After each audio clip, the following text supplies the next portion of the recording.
So I have performed the role of project manager for many years, both in the private and the public sector.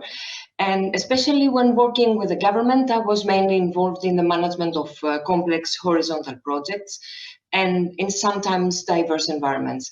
Many of those projects have common characteristics and challenges with the ones that we are discussing today, the ones that Marios mentioned, and the projects of recovery and resilience plans of Greece.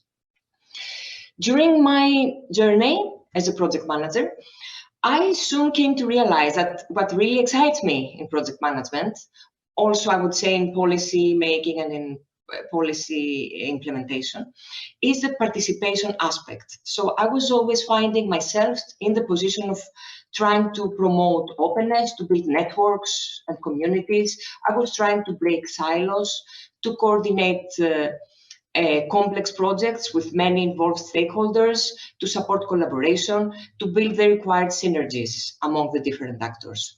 And sometimes we would just fail to that, but sometimes we did it. And I'm very proud, as I had the chance during these years working for the government to celebrate my team's or personal achievements on that direction. I believe that for the implementation of the recovery and resilience plans, not only in my country, but for all recovery and resilience plans across the member states, it is crucial to effectively engage with the stakeholders and enable effective collaboration among involved public administrations and other parties. Initially, I thought it was maybe only me and a few colleagues of mine believing that participation is important for RRF, but then I realized I was wrong because I found this survey, this analysis, it's an analysis of the European Parliament, which tried to bring together the overall involvement of stakeholders in the recovery and resilience plans. This analysis presents an overview of many assessments and many monitoring activities that have been performed by EU stakeholders, other institutions and bodies, also think tanks and civil society organizations. According to this survey, to the European Parliament Eurobarometer Flash survey, the majority of the respondents agree that there must be openness, transparency, participation, and effective control on how the next generation EU funds are spent, and that regional governments, municipalities, civil society should be consulted on how the next generation EU money is spent. This analysis of the European Parliament also includes a summary of the Commission assessments of the involvement of stakeholders in the recovery and resilience plans. For Greece, this analysis mentions the level of involvement of the stakeholders in the preparation of the plans, but also for the implementation of the projects. And I would have to say that in this analysis, Greece has a very good position if we compare to other countries. So the stakeholders included the local and regional authorities, industry, NGOs, social partners, Economic and Social Committee of Greece, and other economic associations, which totals in 24 bodies that participated in the development of the plan. Also, I would like to refer to the fact sheet for Greece. The fact sheet for Greece for the RRP highlights the importance of involving the stakeholders in the implementation of the projects to ensure ownership of the reforms. And we have to admit that sometimes in project management, this aspect is underestimated. Consultation and collaboration are very well or perfect, but also these add sometimes steps and are related to delays or even bring trouble. So sometimes we just want to avoid discussions and just finish our tasks as project managers and continue with the project as soon as possible.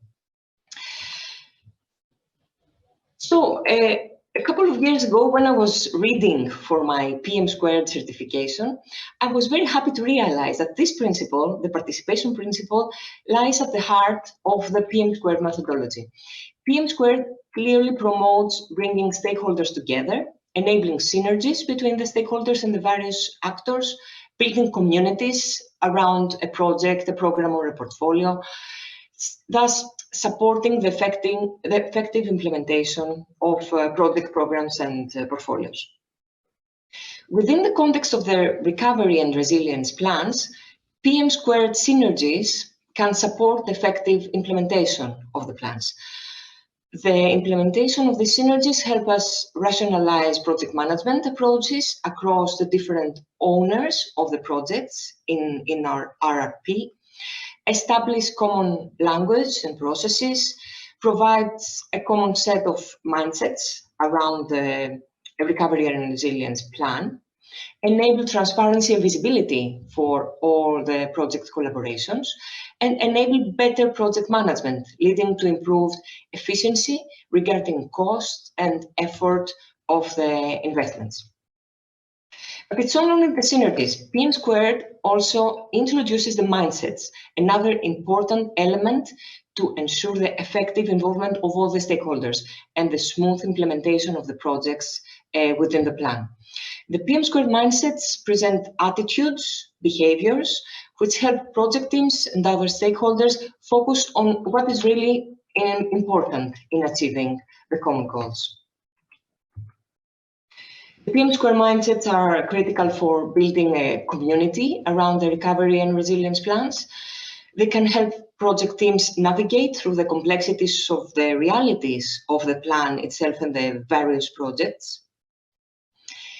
Mindsets help project teams reposition project management goals in the wider context of the recovery and resilience plan, remind project teams what is important for project success, and are also useful reminders of effective attitudes and behaviors for the implementation of the plan.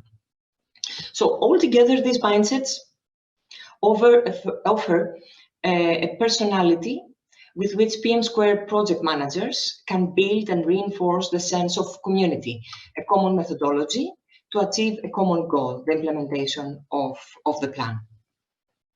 So all this may sound very romantic, but maybe even not realistic, but in fact, the Greek government has experience in building networks and communities to support the implementation of demanding horizontal projects. And I will give you some examples on that. And of course, the first one I can think is the Aegean. It's a national transparency portal in Greece, a horizontal initiative for the publication of all government decisions in one single central portal for the government. But the Aegean, this portal, the important thing is that it involves 5,000 public authorities. So the success factor of this initiative is not the technological decisions or the technology solutions. The success factor, and that was back in 2010 when this project was launched, was that then immediately and for the first time in the Greek public sector, we managed to build a network of people in 5,000 public bodies that had the common objective to implement the project, cooperate with each other, exchange knowledge, address the common challenges, and meet the common project objectives. So this is a very old history. I could speak for hours on that, but I would like to move to a more recent example. It is a workshop that GRNet organized 2 years ago. It was just before the spread of the pandemic, together with the ISA² program and the National Center of Public Administration in Greece. This was an example, a practical example of how participatory practices and tools may support the initiation of projects based on synergies, exactly as it is defined by PM². So the objective of this workshop was to use design thinking to support the initiation of digital public services of high public value. So the workshop focused on 11 thematic areas, and the organizers selected the participants following an open online call with 2 rounds of assessment to ensure a representational and multidisciplinary synthesis for each one of the thematic areas. To support this activity, we used the Value Proposition Canvas tool I don't have time now to explain more about this, but I would invite you to go and see this tool because it's very important for applying design thinking in projects, in the development of projects. So we use the value proposition canvas tool to make the process and outcomes of public value creation more visible and tangible to the diverse group of people that we had included in this exercise, in this workshop. Initially, participants of each group reflected as a team on what citizens and businesses currently experience when receiving services from the public service and what they would expect from a modern digital state. Following the discussion, participants collaborated through a structured activity in order to identify the future challenges that the government should address for the digital transformation. Participants also envisioned the needs of citizens or entrepreneurs when experiencing a digital public service and highlighted specific opportunities in relation to delivering digital public services to citizens or businesses. This participatory process involved the creation of a value map, the assessment of ideas for fit, and the exploration of contextual issues that can make value proposition success or fail. The policy design process involved two main elements: a user profile, aiming to understand the end user of the delivered service, and also a value map aiming to create value for the end user. The user profile identification included the gains and the pains, and the gains refer to the jobs that the nature of the jobs that end users want to get done, and the benefits that they want to achieve. The pains refer to the obstacles, to bad outcomes that relate to the goals of the end users. The workshop was a first of a series of workshops, design sprints, other activities aiming to build a permanent community around service design, around collaborative design and development of projects for the digital transformation in Greece. And actually a subset of these projects were the basis for creating the recovery and resilience plan, the projects that were included in the plan. So such approaches could be used for the initiation of projects in the context of the RRP, and I think they fit perfectly with the principles of PM².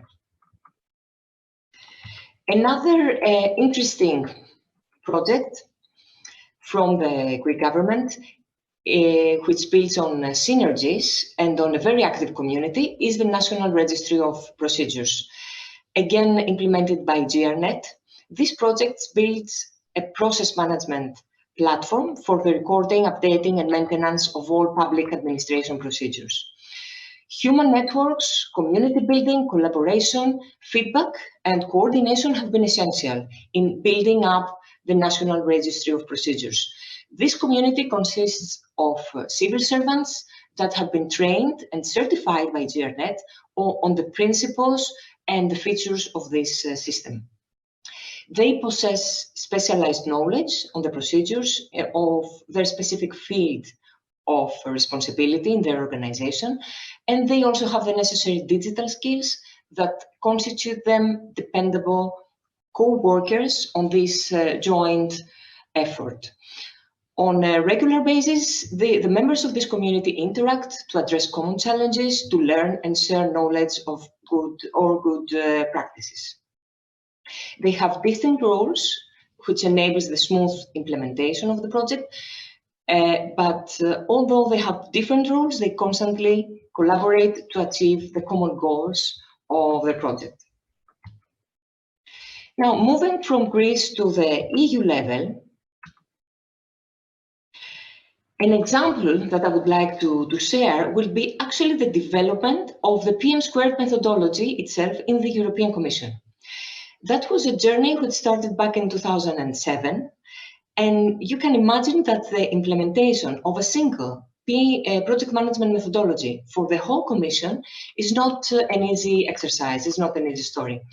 Furthermore, you can imagine that the adoption of this methodology by every single project manager in the Commission is even more challenging than the actual development of the methodology. I was not part of this process. I would like to be there, it would be very interesting, but I know that the development followed the co-creation process so that all key actors, all stakeholders would participate and would be eventually co-owners of the new methodology. And the adoption of this methodology in the Commission would never have happened without the PM² community of practice. The PM² community of practice, the members of which are all the persons that are interested in the promotion and in improvement of project management in the Commission. With the support of the PM² Center of Excellence, the members of this community constantly share knowledge, good practices, but they have also developed a common culture around project management in the Commission. While a project management office is an authority that comes to support us from the top, a community of practice gives us the opportunity, as we are between equals, to share our success with others, to disseminate what makes our approach better than the one of others. Being part of such a community can even motivate us to perform better as project managers and deliver an even better result, an extra-polished result, not only the minimum, the bare minimum that is required for a project. PM² Center of Excellence is the entity in the Commission that supports this community. It's a very crucial role, keeping this community of practice alive and effective. And as Marios already mentioned, and I will not go in detail to that, but it's very important, the Greek government has also introduced a relevant initiative to support all the project management actors, the PM², the Greek Open PM² Hub in the government. So it's a relevant initiative that I believe could support very much the implementation of the Recovery and Resilience Plan in the Greek government. Communities of practice can bring groups with different knowledge perspectives together and can strengthen the capacity to work and learn creatively together. So we like communities of practice, but the challenge is how we can build, develop, and run such a community effectively. Very recently, it's just in September 2021, the Joint Research Center of the European Commission published the Communities of Practice Playbook. This hands-on toolbox helps us run and develop communities, networks, any other formal or informal structure that require collaboration between various stakeholders who need to work together with a common purpose and a common vision. It's a really very interesting initiative, this playbook. It's very practical. It consists of step-by-step guidance, good practices, interactive visual boards, allowing us to co-create a roadmap in order to develop, engage, and empower a community.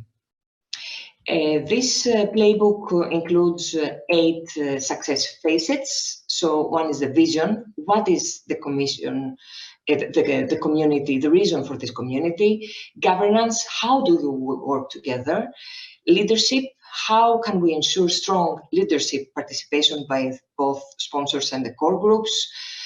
Convening, collaboration and cooperation, community management, user experience, how to ensure a member-centric community experience while delivering on the task set and supporting the needs of the members. And of course, measurement on how to understand and measure the vitality of the community and what we can learn from it.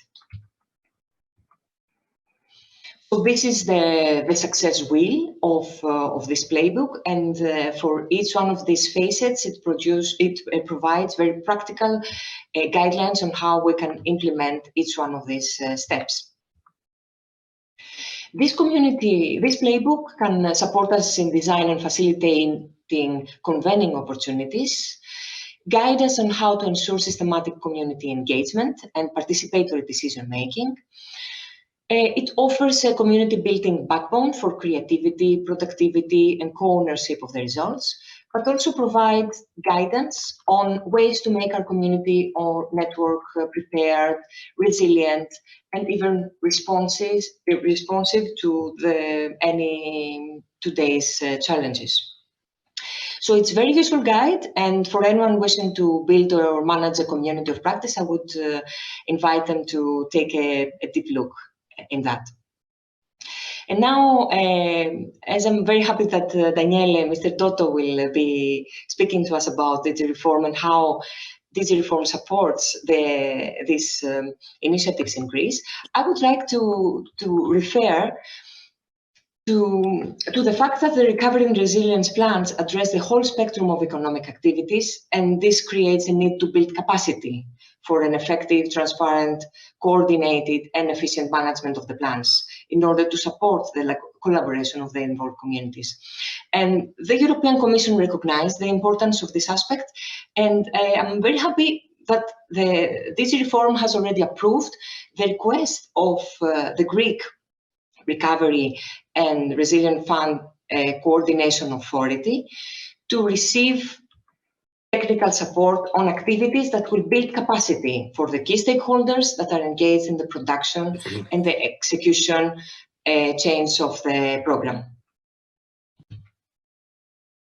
So to conclude, I think that we have everything, and it's a great opportunity. We have the responsibility, we have the need to involve all the stakeholders in the implementation of the Recovery and Resilience Plan in Greece, thus ensuring co-ownership of the plan and the activities. We have a project management methodology, which enables communication, enables synergies, enables the community building around the plan. We have the PM squared mindsets that can help us reinforce the sense of this community around the plan. We have best practices, we have knowledge, we have experience and expertise in the Greek government, in GRNet, but also in other public authorities. We have specific guidelines. For example, this playbook can help us build and reinforce communities of practice. And we even have the support of the European Commission, DG Reform, to support to build the required capacity and in this community. So I think it's a great opportunity to take advantage of all this, and even we could be the first member state that would introduce an open community of practice around the implementation of the plan. We could be the first member state introducing a concrete, really open, transparent, participatory approach for the management of the plan through the PM squared methodology.